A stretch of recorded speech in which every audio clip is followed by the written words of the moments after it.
My parents spent years favoring my twin, ignored my birthday, and now expect me to pay their medical bills after a serious car accident.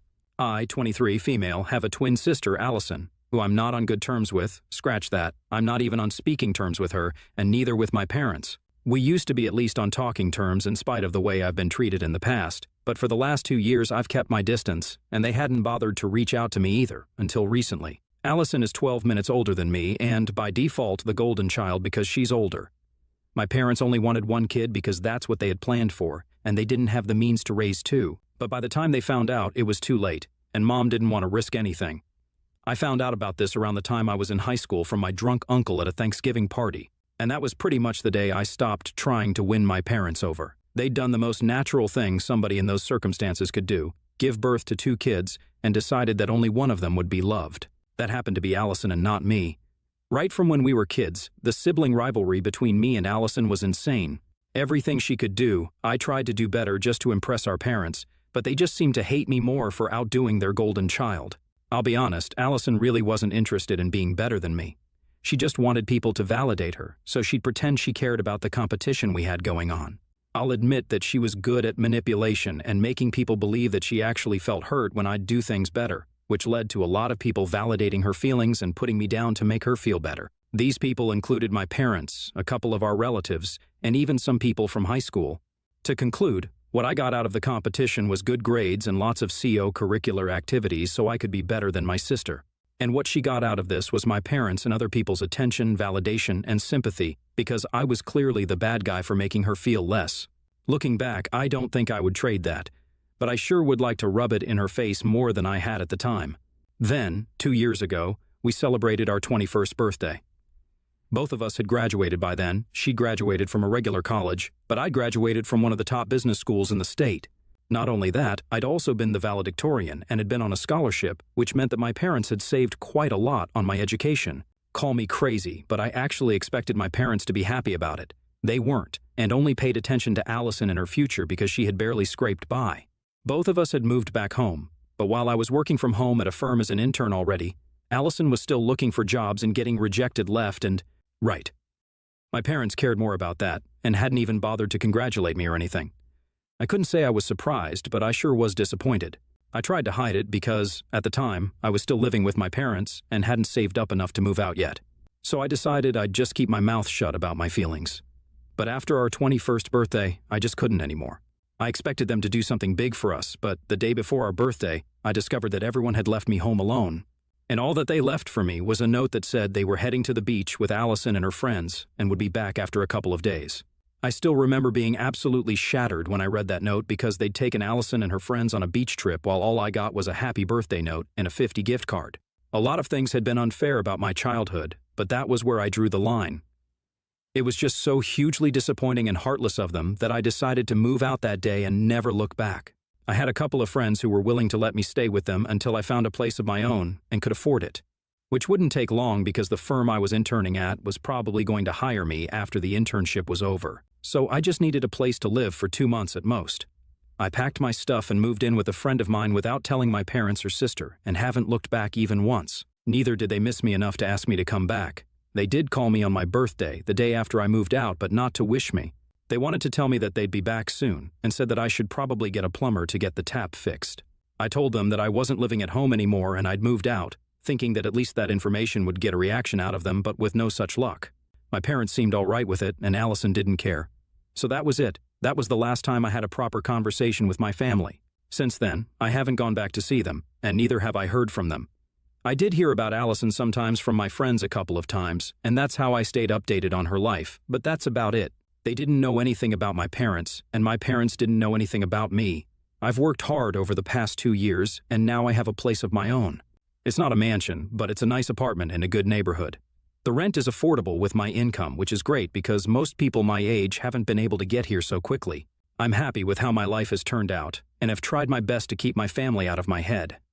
I know that Allison got married a couple of months ago to some businessman almost 10 years older than her and is now living it, up in California. I thought all was okay with my family, but 2 days ago, I received a call from my uncle telling me that I had to come to visit my parents quickly because they'd been in a really bad car crash and wanted to see me. I rushed to the hospital as soon as I could because of course I'm not that heartless. On reaching, I found out that they'd already been in the hospital for a couple of days and were healing from their injuries. A truck had hit their car, and they'd survived but with serious injuries.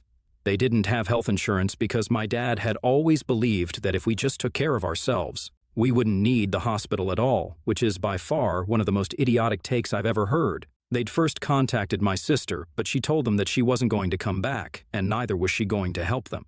Apparently, it was tacky of our parents to ask for financial help from their rich son-in-law so soon after their wedding, and she didn't want to seem like a gold digger to her husband. She didn't want to fly back either because she couldn't just abandon her home and her 2 kids, who weren't even her own. They were her husband's kids from a previous marriage, but she was too busy playing happy family with her husband's family to come see her own parents in the hospital after a terrible car accident.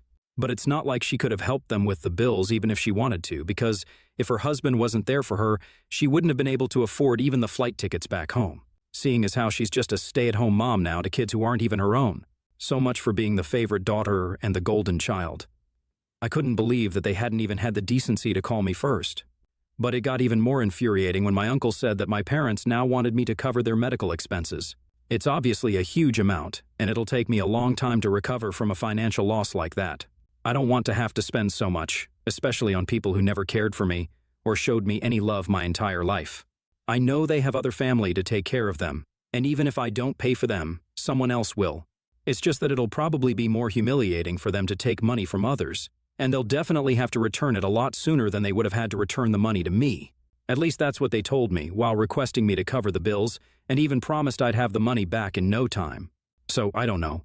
I'm in a tough spot right now. I can either humiliate my parents by refusing to pay their medical bills and look out for myself, or I can pay for them, lose out on my own money, and then keep waiting for them to return that amount. If I'm going to be totally honest, I'm not inclined to pay for them at all.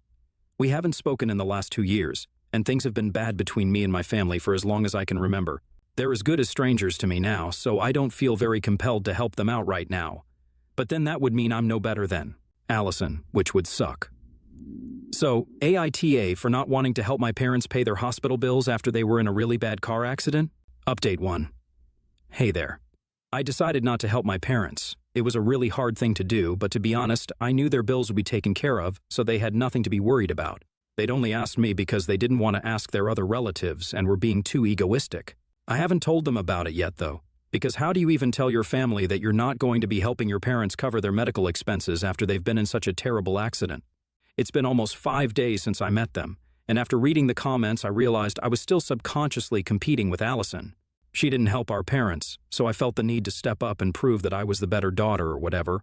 I guess I won't ever be able to get rid of that competitive streak no matter how hard I try. It's just who I am now. Most of the comments did say that it was stupid of my parents to not have health insurance, and I agree. It was really stupid of my father to discourage that, and had I been part of their lives, I would have made sure that he got insurance. He didn't even have his car insured because he thought he was that great of a driver. They're lucky that the accident was the truck driver's fault because otherwise, the cost of the car repairs would also be coming from their own pockets. Coming to their financial situation, which a lot of you had asked about, to come to a conclusion, I'd say that my parents are okay. They're not rich, they're not poor. My dad is the sales head at the company he works in, and my mother works in HR but at a smaller firm. Their combined income is enough for them, and since they no longer have to support me or Allison, I'd say that they have sufficient money. Growing up, Allison and I didn't have to worry about money, but of course, we couldn't live extravagantly either. We were in the middle, and we still are, but I can't figure out why my parents won't be able to pay for their bills themselves. If they can borrow money but then promise to return the money eventually, then they can surely just pay the bills themselves. They haven't told me the reason why either, and I don't think I'll be able to find out after this either. Update 2. I told my parents that I won't be covering their expenses. They've been calling me for the past week, and yesterday I finally realized I couldn't just ignore them and let this go on until they were out of the hospital. So I answered their calls and told them that I'd thought about it, and I didn't think I felt the need to help them. As expected, they didn't take it very well and were very angry about it. My mom totally tore into me and yelled at me as loudly as was possible for her with her broken ribs, called me ungrateful and stuff, the usual. My dad just told me that I was no longer their daughter and disconnected the call after my mom was done yelling at me. It didn't hurt the way I thought it would because I hadn't been their daughter for a really long time. I mean, I can't even remember the last time I felt loved by my parents. They hadn't spoken to me on purpose or checked up on me for 2 years just because I'd moved out after they'd ignored me on an important birthday. So I'd never had parents anyway. I'm just going to lead my life the way I was for the last 2 years and probably even before that. This doesn't make that big of a difference to me like my parents had thought it would. Unfortunately, my uncle did call me after the phone call with my parents to give me another earful. But I hung up after the first couple of seconds because I didn't need this from others too. They could think whatever they wanted about me, it just didn't matter to me at this point. My uncle then texted me to inform me that they still had another family to arrange the money from and that, since it had come to this now, my parents had decided to use the money from the fund they'd set aside for our weddings. They'd already blown more than half of the wedding fund on Allison's wedding, and whatever little money they had left after that, they'd spent on a Europe trip. Which is why now they barely had any savings left, and that's why they couldn't pay for themselves. So that's one mystery solved. Of course, my uncle had told me everything to make me feel bad, but all it made me feel was relief that I hadn't spent my hard-earned money on my parents' bills. They'd spent their own savings irresponsibly, and that wasn't my fault. Their not having insurance because of their own delusional beliefs was also not my fault. Now they could borrow money from their relatives or go to hell, but I wasn't giving them anything. They weren't entitled to anything of mine anymore. Not my time and definitely not my money. Update 3. Hey, so something really weird happened today, and I need to get this off my chest. I haven't been able to tell my friends about anything that's been happening with me because most people I know right now haven't known me for long. And I don't think I want to reveal anything about my history with my family to these people right now. So Reddit is all I have. Anyway, it's been almost 2 weeks since I last spoke to my parents. A couple of hours back, around the evening, Allison showed up at my place, and I was surprised by her sudden visit. Firstly, because I didn't think she'd known where I was living, but one of our old friends from high school told her the neighborhood I lived in. And she did some asking around to find out where I was, which was a lot of effort for her to undertake to meet me, of all people. She also looks and acts very differently from what I remembered. She's become more refined and sophisticated, I think, and that's been a huge difference because earlier she used to talk like she was still in high school, but now she sounds more grown up somehow and even behaves better. Her way of dressing has changed, the jewelry she wears has changed, and even her makeup. It actually felt like I wasn't even talking to Allison today. Everything about her has aged all of a sudden, but one thing that hasn't changed is how she is as a person. I guess you cannot put makeup on your heart and tell people to call it Mrs. Davis, like she did with herself. Her personality and beliefs haven't undergone any renovation for sure. I let her in after she knocked at my door, and I was really surprised to see her. But I was also curious to know why she'd come by, so I decided to talk to her. After some small talk about her life, where she told me about everything that she'd been up to, unprompted, and bragged about how fabulous her life was as a stay-at-home mom of 2 toddlers married to a wealthy guy without anything to worry about except for her cuticles. I waited for her to get to the point. While politely nodding at her boring speech about how wonderfully underrated being a traditional housewife was, she was even advising me to do the same. So I really couldn't wait for her to finish talking about irrelevant things and get to the damn point, which she did after about 15 minutes of talking about her life. She told me that she'd come back here on her own because our parents had apparently been begging her to come see them after the accident. They didn't want her money, but just wanted her to be there for them. So after 2 weeks, she'd finally come back and figured she'd come to see me too so we could bury the hatchet. So far, so good. But then she started complaining about how needy our parents were and that they were being disrespectful of her new family. She went on and on about how she had to abandon her 2 babies with their nanny just so she could visit them, and how she hated our parents for making her choose between them and her kids. I'll never be able to make sense of why exactly she keeps referring to them as her kids when they're obviously not hers. She told me a lot about her marriage and her husband, even though I hadn't asked, and from what I'd gathered, the guy she'd married had probably only married her to increase his chances of getting at least partial custody of his kids, which he did. But she thought that he actually loved her or something.